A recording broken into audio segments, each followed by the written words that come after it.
Você está no podcast Academia do Agro, dedicado à competitividade do agronegócio brasileiro, com abordagem de temas que fazem parte do seu cotidiano, trazendo dicas e sugestões para o seu trabalho. Vamos juntos!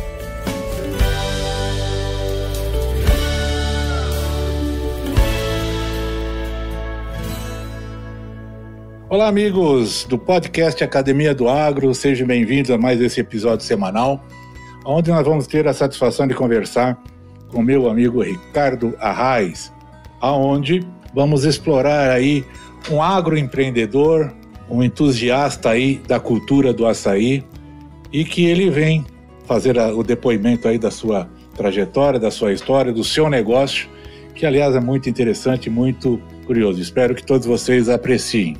E aí, Ricardo, tudo bem com você? Bem-vindo à Academia do Agro. Obrigado, Valdir. Obrigado pelo convite para a gente participar direitinho aí, conversar bem sobre esse do açaí, né? Botar em dia muito desse assunto que hoje em dia está em alta, mas que até um tempo atrás era desconhecido pelo pessoal. Agradeço muito a oportunidade de a gente conversar sobre isso aqui. E, tá tudo ótimo, graças a Deus, né? Tá um calorão para cá, mas é de costume normal, vamos seguir em frente. Bom, para quem não sabe, o Ricardo está lá no Pará, lá na cidade no município de Santa Isabel, é isso mesmo, né, Ricardo? Santa Isabel, né? Isso, exatamente. E eu estou aqui em Goiânia, então as temperaturas estão parecidas, ali talvez um pouco mais quente, mas também mais úmido, e aqui bastante quente, sem nenhuma umidade. Então, a temperatura aqui é sempre elevada, sem dúvida nenhuma. Ô, Ricardo, vamos falar o seguinte, cara. Eu queria conhecer um pouco mais de você, da sua família. Onde você cresceu? Isso aí, o que afetou aí quem você se tornou? Conta um pouco da sua trajetória. Cara, isso aí é engraçado. É uma história que o pessoal vai começar a escutar agora eu falando, né? E não vai entender muito bem como é que eu vim parar no açaí, porque algumas coisas no meu caminho, né, toda a minha carreira, nunca cruzaram com o agro até 2 anos atrás, né? Então, o que acontece?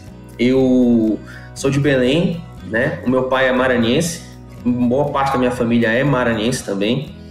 Enfim, então o meu pai, vou começar por ele, né? Ele começou a estudar aqui em Belém e tudo mais, né? Passou em ciência da computação na UFPA,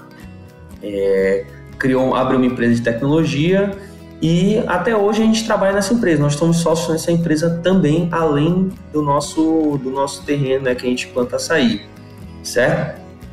E somos sócios porque eu também formei em ciência da computação na UFPA, né? A gente fez o mesmo curso, a mesma faculdade e praticamente passamos no vestibular na mesma posição. E assim, como eu falei, ciência da computação não tinha absolutamente até aí nada a ver com o agronegócio, né? A pessoa mais próxima do agronegócio na minha família, direta, né, parente direto, era meu avô. Meu avô chegou a ter fazenda, cuidar de gado, ter plantio, né, há muito tempo atrás. E aí, o que acontece? Como que a gente chegou, né, nessa ideia e nesse nosso empreendimento aí do agronegócio? A gente sempre conversou muito sobre, na verdade, ter uma terra, investir em alguma outra coisa que fosse fora, né, da tecnologia, para diversificar nosso investimento, diversificar nossas fontes de renda, né? E a gente sempre conversava sobre isso, mas nunca dava o pontapé inicial, né? Nunca realmente botava para frente o projeto. Até que veio a pandemia, né? A pandemia estourou, a gente realmente teve uma balançada na nossa empresa, teve uma chacoalhada, assim, acho que todo mundo, né, no mundo inteiro teve esse problema e a gente viu, não, agora realmente é o momento da gente dar o pontapé inicial, né? Porque realmente a gente precisa dar uma diversificada, precisa buscar essas novas fontes de renda. E como essa questão de ter terreno, de fazer um plantio de açaí já passava para nossa cabeça há algum tempo, foi justamente que a gente foi atrás. Passamos aí uns 4 meses aí de 2020 procurando um terreno, encontramos um que se encaixava no que a gente precisava, né? Que querendo ou não, também a escolha do terreno é muito importante, né? Acho que muita gente do agronegócio deve saber isso, né? A escolha do terreno é vital, é crucial para que você tenha pelo menos um início um pouco mais tranquilo. Então a gente procurou justamente isso, algo próximo de Belém, onde a gente mora, encontramos em Santa Isabel, está no raio aí com uma pluviometria muito parecida com Belém, os índices pluviométricos muito parecidos com o de Belém. Compramos o terreno, fechamos o negócio, né? E no outro dia praticamente já começamos a trabalhar nele, começamos a fazer nossas mudas, começamos a trabalhar com açaí já, fazer a preparação do terreno e tudo mais. E vou falar para ti, esse início realmente foi um início, até hoje ainda é, porque a gente ainda está no início, querendo ou não, nós estamos já com alguns hectares plantados, mas como a gente está adquirindo muita experiência ao longo do caminho, é um início muito maçante, é um início realmente que, se a gente não tivesse, por exemplo, uma orientação aí de um especialista, que é o nosso engenheiro agrônomo, cara, seria muito mais sofrido. Hoje a gente já está realmente já pegamos o gosto, pegamos a prática, né? Hoje a gente, como você mesmo falou, a gente realmente se considera entusiasta disso aí, porque é uma coisa que realmente entrou para uma das nossas paixões, que a gente nem imaginava o quanto isso ia entrar, né? E vindo da área que a gente vem, é uma coisa realmente surpreendente. Todo mundo acha esquisito, acha estranho, né? Alguém vindo da tecnologia, alguém vindo de uma área totalmente oposta, realmente se apaixonar tanto pelo agro quanto a gente se apaixona. E aí essa paixão meio que deu vamos dizer assim, ela se expandiu a ponto de que eu olhava assim, pô, eu preciso também compartilhar isso com as pessoas, preciso compartilhar isso com os produtores. E aí veio em paralelo ao nosso plantio, o nosso projeto de divulgação de informação, que é o canal do YouTube, as redes sociais da Fazenda Imperial. Então, acho que assim, para dar uma introdução bacana para o pessoal, pode ter sido até um pouco corrido, mas é porque é uma história um pouco conturbada realmente, um pouco cheia de idas e vindas. Mas é mais ou menos isso aí para o pessoal ter pelo menos um embasamento do que é a nossa história. Fica tranquilo quanto às conturbações, que é isso que o pessoal gosta. O pessoal gosta de ver justamente essas dificuldades, esses obstáculos, né, a bagunça formada, mas principalmente a superação deles, né? São desafios que todos nós, né, em maior ou menor escala, em maior ou menor região, tem passado, né? Então isso aí talvez seja uma das essências do nosso trabalho, é justamente trazer, né, essas experiências, essas trajetórias de superação. Esse podcast faz parte da rede Agrocast, a primeira e maior rede de podcasts do agro do Brasil. Acesse www.redeagrocast.com.br. Podcast Academia do Agro. Mas vamos falar um pouco então da Fazenda Imperial. Como é que estamos na foto aí? Conte-nos um pouco do seu empreendimento, o qual você representa, a sua visão, missão e valores. A Fazenda Imperial, eu vou começar um pouquinho pelo nome já, direto, né? Acho que é uma coisa que eu gosto muito de mencionar para todo mundo que pergunta, todo mundo que entra nesse assunto, que essa conexão com o agro, né, que a gente tem agora, a gente nunca, como eu falei, né, é uma coisa recente, mas que da forma que a gente entrou e a gente adquiriu toda essa paixão pelo agro, eu tenho certeza que veio realmente do meu avô Enoque Arraes, né, que faleceu em 2018, né, que ele era um cara muito apaixonado pelo agro, né, gostava muito de plantar, né, gostava muito de estar na natureza, no meio da natureza. A gente até brinca às vezes que a minha avó, ela adorava ir para a cidade e passava um tempo na cidade, e meu avô logo começava a ter problema de saúde, já queria voltar para o campo e voltava, né, para o campo, né, voltava de alguma forma. E os últimos anos da vida dele foram numa chácara, a Chácara Imperial. Então, que era um lugar que ele era apaixonado, ele amava aquilo lá realmente de coração. E aí a gente, quando a gente conseguiu fechar negócio no nosso empreendimento, a gente tem que ter alguma coisa realmente que faça essa conexão, né, com o que realmente a gente tem. Então, a gente batizou aí, né, nomeou de Fazenda Imperial, e isso aí realmente é uma coisa que as pessoas, eu acho que pode ser até um pouco negligente em relação ao nome, mas eu e meu pai, a gente é bastante criterioso com relação a isso. Então, o nome significativo era realmente algo que faz muita diferença pra gente. Então, Fazenda Imperial foi uma coisa que realmente encaixou muito bem.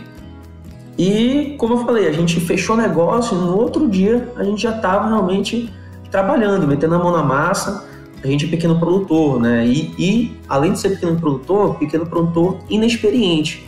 Então, a gente realmente, todo toda semana, né, a gente tem a empresa aqui, então a gente tem que balancear um pouco o nosso tempo. Mas a gente fica um pouco aqui, um pouco lá, um pouco aqui, um pouco lá, e a gente está sempre metendo a mão na massa, participando de todas as nossas etapas. Os vídeos que a gente grava no YouTube são realmente a gente lá suando em cima do campo, realmente, pegando aquele solzão do dia inteiro para poder trabalhar, para poder avançar com isso aí. E isso aí acaba que é realmente um pouco da nossa cultura daqui, da nossa família, né, de forma geral, mas também o que a gente quer passar na Fazenda Imperial, que é realmente que o agronegócio é um trabalho digno, é um trabalho que realmente o resultado vem através do suor. Acima de tudo, é um ramo que precisa ser muito valorizado. Hoje em dia, a gente acredita que valorizando ainda mais o agronegócio, né? Ficou mais evidente que o agro, ele carrega o nosso país aí nas costas, né? E, bom, esse nosso projeto aí foi realmente uma tradução disso tudo pra gente, e eu acredito que pro público também que acompanha, que assiste, amigos que estão muito próximos. É uma coisa tão engraçada, porque depois que eu comecei a trabalhar com isso, muitos amigos vieram falar comigo, né? Mando até um abraço aqui para um deles, que eu já citei antes, é o Arthurzinho aqui de Belém, um amigo meu de infância, que veio falar querendo trabalhar voluntariamente só para ver como é que é a experiência de estar lá, né? Porque eu realmente passo uma ideia e eu acho que eu sou muito transparente com relação a isso, né? Ô, Ricardo, não, bacana. Dentro dessa sua explanação, por que o açaí? Bom, lógico, você está numa região típica, né, de um fruto, né, de uma produção típica da região, tanto do Pará como da Amazônia, em função das condições edafoclimáticas, vamos chamar assim. Agora, me conta um pouco sobre esse mercado, porque a maioria dos nossos ouvintes são do agro, sabe o que é, mas muitos daqueles urbanos não conhecem o açaí da sorveteria, conhecem o açaí dos seus benefícios, né? A grande expansão, né, que hoje tem junto ao consumidor, né, do produto açaí. Mas conta um pouco do açaí, o que é este mercado no Brasil, a sua importância econômica e o que os motivou a entrar nele. Isso aqui para nossa região, realmente, assim, até 2018, parece 95% do açaí produzido no Brasil era daqui da nossa região do Pará. Então aqui a cultura ela já é muito conhecida. A gente conhece muita gente que planta açaí. São plantios, não são plantios em latifúndio, muitas vezes como a gente encontra para outras regiões, são plantios normalmente pequenos. Se eu não estou enganado, o maior plantio do açaí na nossa região, acho que é de 2.000 hectares, se não estou enganado, o último que eu tive notícia, tá? Mas, de qualquer forma, o açaí encheu nossos olhos justamente por quê? Porque a gente percebeu aqui na nossa região, realmente, o crescimento da demanda pelo açaí, né? No Brasil, na nossa região, no Brasil inteiro. Porque o que acontece? Qual foi o reflexo disso? O açaí popularizou no Brasil e a gente percebeu isso viajando um pouco, né? E também quando a gente voltou para cá, para passar os dias, nossa rotina e tudo mais, quando a gente vai atrás do açaí, muitas das vezes tem falta. Então, 95% do açaí produzido no Brasil é aqui e, ainda assim, a produção não supre a demanda, tá? Da nossa região, entende? Então, foi uma coisa que a gente viu, nossa, isso aqui realmente é uma coisa que tem oportunidade, tem alguma coisa aí. E é uma coisa que a gente tem a grande vantagem de estar num bioma propício para ele, né? O nosso clima aqui, nosso bioclima, tudo beneficia muito o açaí. Por exemplo, vou dar um exemplo claro disso aqui, a questão da irrigação. A gente tem índice pluviométrico aqui numa região, 7 meses no ano chove mais de 20 milímetros de chuva, aproximadamente 20 milímetros de chuva, né? Então a gente tem realmente um ambiente muito propício para esse plantio. Aí a gente reduz custo de irrigação, reduz custo de outras coisas, né, de irrigação, de adubação e tudo mais. Então, a gente viu todas essas vantagens e vimos, vamos entrar no açaí realmente, porque é algo que a gente consegue, a gente tem uma vantagem, a gente tem um caminho, a gente tem uma oportunidade aqui, né? Fora que com esse aumento aí, o ganho de mídia que o açaí tem tido, já não é mais só a polpa vendida, né? Já fazem café do caroço, adubo do caroço, óleos do caroço, né? A exportação aumentou demais daqui da nossa região para lá. Já tem outros métodos eficientes de fazer exportação, que antigamente era uma coisa muito complicada, que é um alimento muito perecível. Então, toda essa movimentação no mercado do açaí atraiu muito a gente para ele. Podcast Academia do Agro. E como é que funciona? Quais são os principais processos na produção do açaí? Bom, isso aí é o seguinte, vamos lá, deixa eu começar. Bora falar do manejo, então? Vou começar do manejo do início até a parte realmente da produção, da parte da indústria, tá? O manejo é o seguinte, vamos lá, a gente tem hoje, né, sementes de alta produção desenvolvidas pela Embrapa, são os BRS Pará, BRS Pai d'Égua, BRS Chumbinho, né? No nosso plantio, inclusive, nós temos os 3. Então, temos o BRS Pará, BRS Pai d'Égua e BRS Chumbinho. O mais recente é o BRS Pai d'Égua. A gente pode até falar um pouquinho mais sobre a produção dele, né? Mais para frente, mas enfim. Então, aí a gente tem uma semente, vai para o semeio, passa uns 30 a 45 dias na germinação, né? Sai da germinação, vai para um saquinho de mudas, né? Com substrato, com uma terra. A gente fez com nossa própria terra, um certo preparo, né, que a gente usa. E aí ele passa de 8 a 10 meses dentro do viveiro, certo? Um mês após esses 10 meses ou 8 meses aí, é um período de rustificação, que a gente prepara a muda para o campo. Por quê? Por que a gente faz esse preparo, né? Que, assim, o açaí ele é uma espécie de igapó, né? Uma espécie de várzea, né? Então ele é muito acostumado com alagado. Então o açaí de terra firme, que são esses açaís que a gente vê hoje muito divulgados pela Embrapa, é muito importante que a gente faça um preparo muito cuidadoso para ele, porque ele vai realmente encontrar uma condição muito adversa no campo, né? Escassez de água, se não tiver irrigação, pelo menos por algum tempo, que foi o nosso caso, passou algum tempo, alguns meses aí sem irrigação por conta de um atraso que a gente teve, né? A questão da iluminação, o açaí precisa de uma alta luminosidade, mas devido aos esquemas do plantio, a gente tenta, na verdade, aproveitar o máximo possível. Então, é muita iluminação, pouca água. Então, são condições realmente adversas que a gente tem que trabalhar a muda para ela sobreviver. Então, depois desses 8 a 10 meses, a gente passa um mês para isso aí, né, fazer essa rustificação que a gente chama, enquanto a gente prepara o terreno para fazer a preparação das covas, correção do solo, enfim. E aí vai para o campo. Indo para o campo, né, a produção começa a partir dos 2 anos e meio para 3 anos, né? Ou seja, a gente já tem aí praticamente 4 anos de trabalho para ter a primeira produção, certo? Do açaí. E aí essa produção ela continua crescendo, né? E dependendo da cultivar que você usa. Hoje já tem alguns estudos, algumas experiências que mostram que o BRS Pai d'Égua tem o seu pico de produção por volta dos 10 anos, né? 10 anos, 12 anos. Já algumas outras cultivares têm por volta dos 8 anos. A gente está falando... eu ia falar sobre a alta produção mais para frente, mas já entrando nisso aí, o experimento que a gente acompanha do BRS Pai d'Égua mostra que a partir dos 10, 12 anos já tem uma produção mais ou menos de 10, 12 toneladas por hectare, tá? De açaí.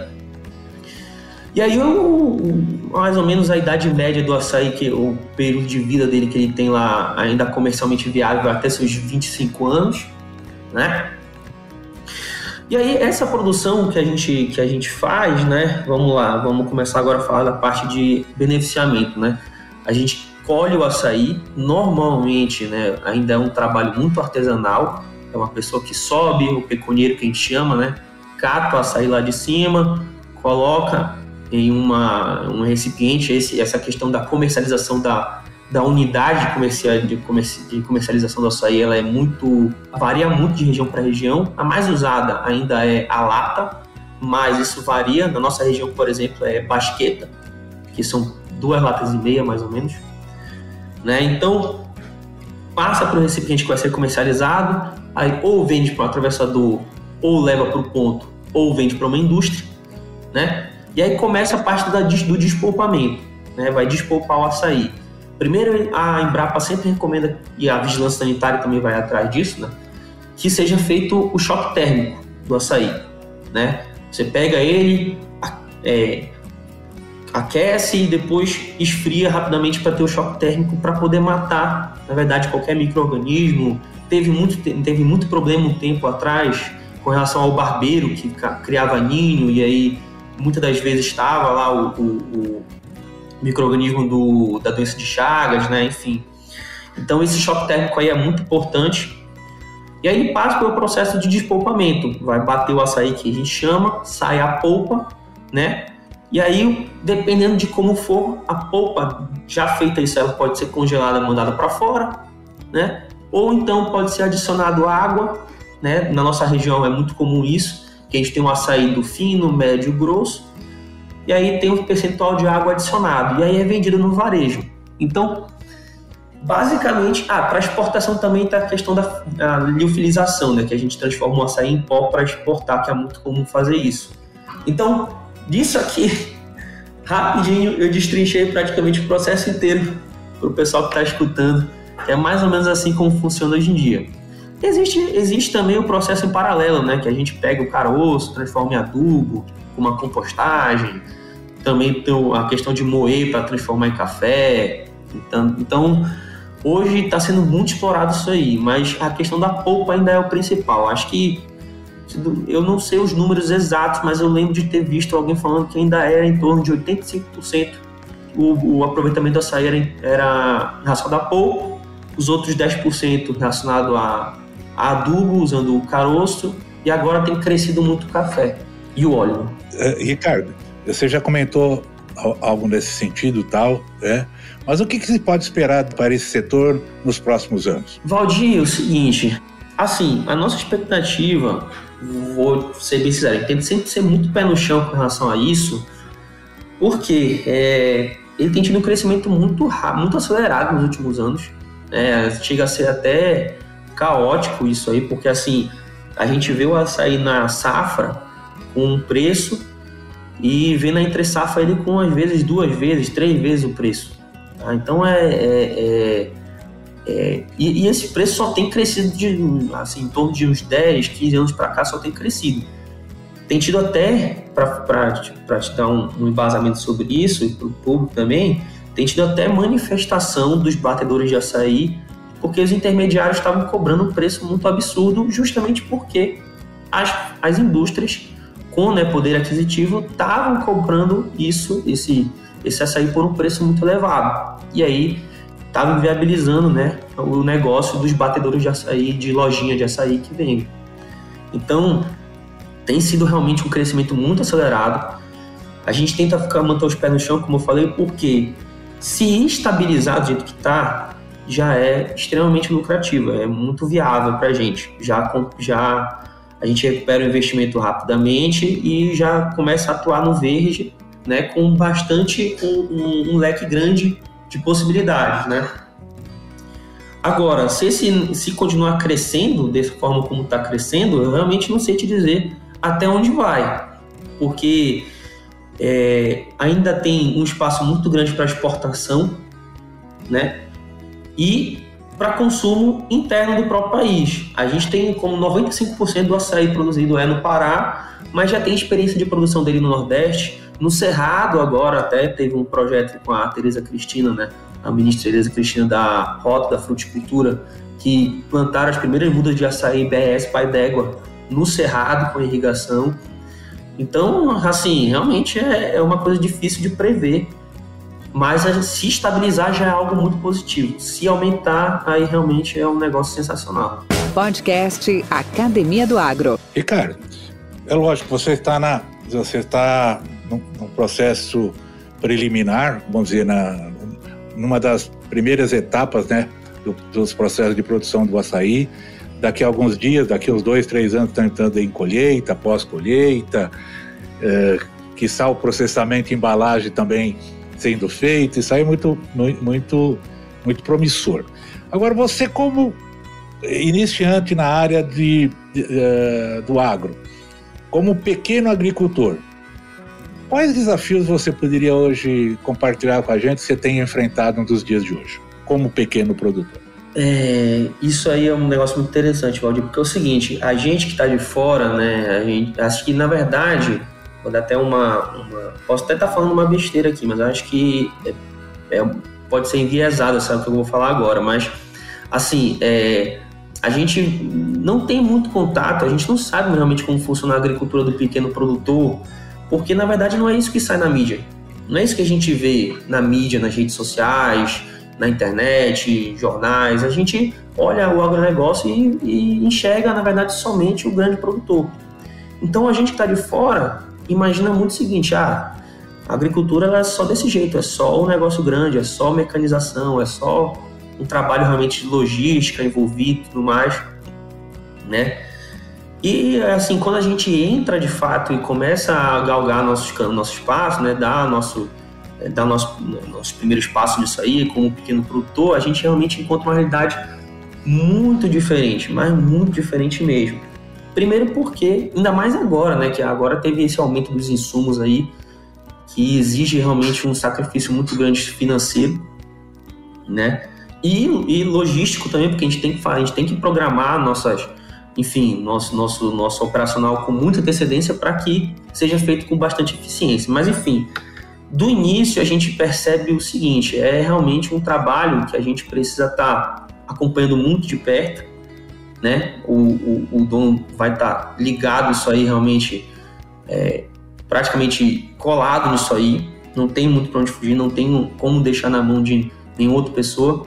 A gente acaba participando muito dos processos braçal, manual realmente, né? A gente acompanha muito no campo, a gente acompanha muito o serviço. Por quê? Porque a gente precisa ter essa experiência, a gente precisa saber realmente todo o processo, porque a gente vai ter um aumento de equipe, a gente vai ter mudanças de equipe, então a gente tem que passar isso aí. Então, no início, realmente para se tornar um especialista, para se tornar uma pessoa que vai poder orientar isso aí, né, o processo correto, então a gente tem que acompanhar muito de perto. E essa proximidade do pequeno produtor realmente assusta, porque ninguém sabe como é aquilo, ninguém está preparado para aquilo. Acredito que talvez só quem esteja preparado para isso é quem realmente trabalhou na agronomia, algum técnico agrícola, mas uma pessoa que veio de outra área para o agronegócio pega esse impacto, vê que é realmente uma diferença muito grande, né? Só que assim, eu falando assim, parece até algo como se fosse algo que realmente é sacrificante, é uma coisa que realmente assim, dá no saco da pessoa, mas a verdade é que é um negócio muito gratificante também ao mesmo tempo, porque você vê aquilo lá, a gente, por exemplo, começamos plantando aí 15 mil sementes, a gente plantou de saquinho em saquinho as 15 mil sementes, e hoje essas 15 mil sementes estão no campo, já com um caule que a gente não consegue muitas das vezes nem fechar a mão, né, de tanta grossura que ele tá, já chegando na nossa própria altura.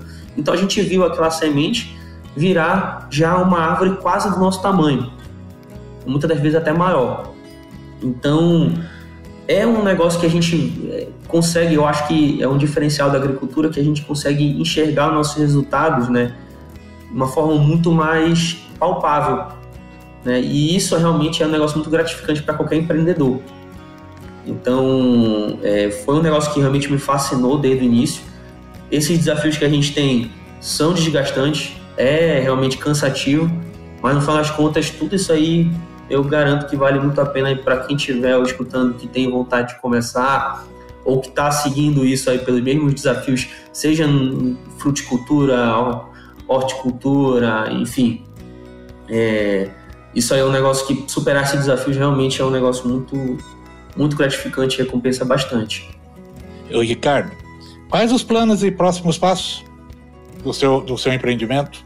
Bom, isso aí, o próximo passo, na verdade, Valdir, a gente tem algumas ideias, assim. O primeiro passo agora é a gente estar finalizando nossa irrigação. Então, bater o martelo nessa irrigação e fechar com chave de ouro ela para a gente ter 100% do nosso plantio já irrigado. A gente tem só um pequeno setor que ainda não está, mas em poucas semanas já está resolvido. Depois disso, seguir para uma fertirrigação, que a gente quer fazer uma experiência com a fertirrigação, então já exige um trabalhinho um pouco melhor, um cálculo um pouco mais apurado aí com nosso especialista do lado, né? Mas, além disso, por nós sermos pequenos produtores, a gente também tem uma ideia de expandir as culturas, né? Aumentar um pouco a nossa diversidade no nosso próprio terreno, expandir isso de outra forma. Então, A gente já olha para o plantio do maracujá com um certo carinho, começamos nossa experiência, fizemos uns poucos pés de maracujá para poder pegar a experiência do manejo. Já estamos olhando as hortaliças, né? Criar um pouquinho umas hortaliças folhosas, começar a experiência também com isso. Pensamos em expandir um pouco para a piscicultura. Então, para o pequeno produtor também é muito interessante essa questão da diversidade, que entra no nosso planejamento. A gente, no pequeno espaço de terra que a gente tem, a gente quer produzir o máximo possível e das mais diversas culturas possíveis. Então, hoje eu posso te falar, no nosso planejamento finalizar a irrigação, seguir para uma fertirrigação, trabalhar um manejo paralelo do maracujá, seguir para a hortaliça, e a partir daí a gente vai verificar, a gente ainda vai fazer uns cálculos aí, botar na conta do lado que a gente pode fazer. Mas o que está na conta é isso aí. Ricardo, bom, a todos os nossos ouvintes, eu convido a assistirem os clipes já postados no YouTube pela A Fazenda Imperial. E vale a pena você ver todo esse processo, esse início do processo, desde a escolha das variedades, desde da produção das mudas através dessa semente, os cuidados, o processo de rustificação. Está ali de uma maneira bem informal, descontraída e direta, esses passo a passo, com as mudas já a campo implantadas. É um trabalho bem bonito, bem bacana. Parabenizo aí ao Ricardo, ao seu pai, pela atividade. E vocês já viram a empolgação dele com a atividade também? Já comentou aí o porquê que está tão empolgado, né, nesse trabalho, nessa trajetória. E aí, cara, eu queria te agradecer por essa oportunidade, deixar nossa arena aqui aberta sempre que você precisar, tiver algo novo. Será um prazer recebê-lo aqui para novos insights sobre a cultura do açaí, sobre o projeto de irrigação, sobre as novas culturas a serem implantadas. Fique bem à vontade, é casa aberta para ti. E aí eu pediria a você um conselho aqui para os colegas do agro. O que você daria de dicas e sugestões para essa nossa grande audiência? Bom, Valdir, brigadão aí pela oportunidade de falar aqui, abrir aqui o teu cantinho que é sagrado. Sei que é um negócio sagrado realmente, que eu acompanho já desde o início lá no Spotify. Eu gosto muito de escutar os podcasts do agro. O teu é um deles que eu acompanho direto, tá ligado, notificaçãozinha lá.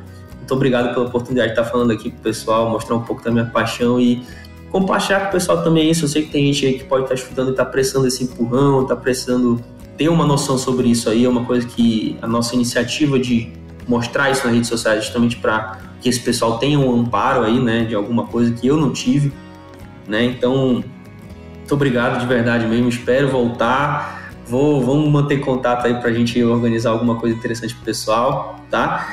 E bom, um conselho, vamos lá, cara, tem tanto conselho que dá para dar pro pessoal assim, mas vou dar um conselho mais voltado para quem tá numa situação parecida com a minha, né, que tá mudando não, né, mas tá entrando numa área nova, né, pouca experiência, mas com muita vontade, né, e com muita curiosidade. É o seguinte, primeiro de tudo, a pessoa tem que se aproximar de pessoas que têm referência, pessoas especialistas, e com bastante humildade, obviamente. Então foi isso que a gente fez, a gente se aproximou de especialistas, nosso engenheiro agrônomo, um grande amigo nosso, o Éder, da Amazon Flora aqui de Belém. Um abração para ele, se um dia ele escutar isso aqui.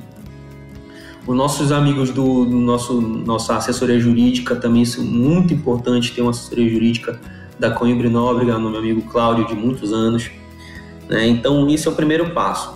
Uma bastante humildade, tem que se aproximar dessas pessoas, porque elas vão ser cruciais, vão fazer um diferencial muito grande aí para qualquer empreendedor no início, né?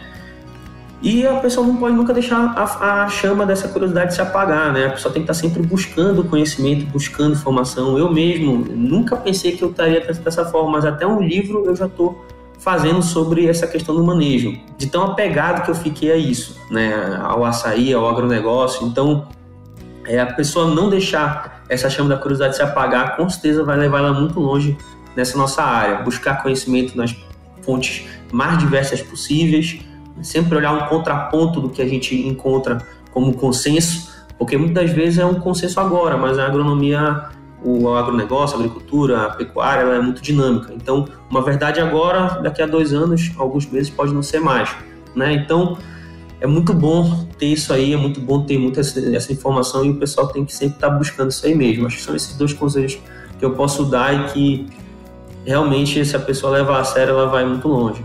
Muito bom, muito bom. Ricardo, então, muito obrigado, um grande abraço para você, sucesso aí no seu empreendimento e esperamos nos ver em breve. Grande abraço.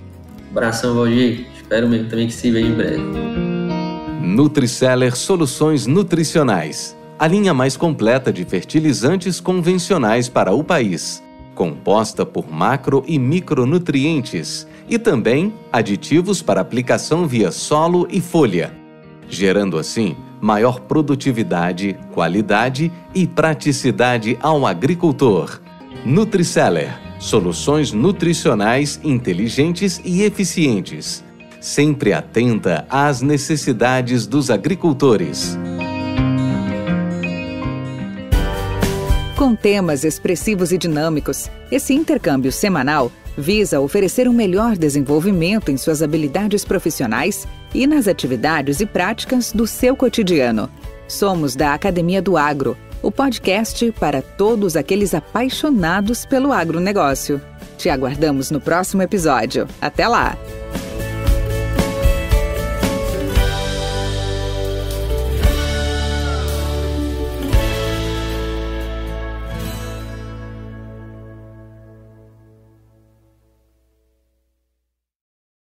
We all love the Low Country lifestyle, which is why we should do our best to protect it.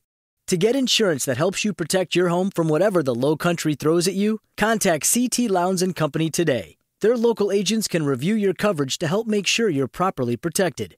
CT Lowndes & Company has been helping protect and insuring the Low Country since 1850. Visit ctlowndes.com to learn more and request a quote. That's ctlowndes.com.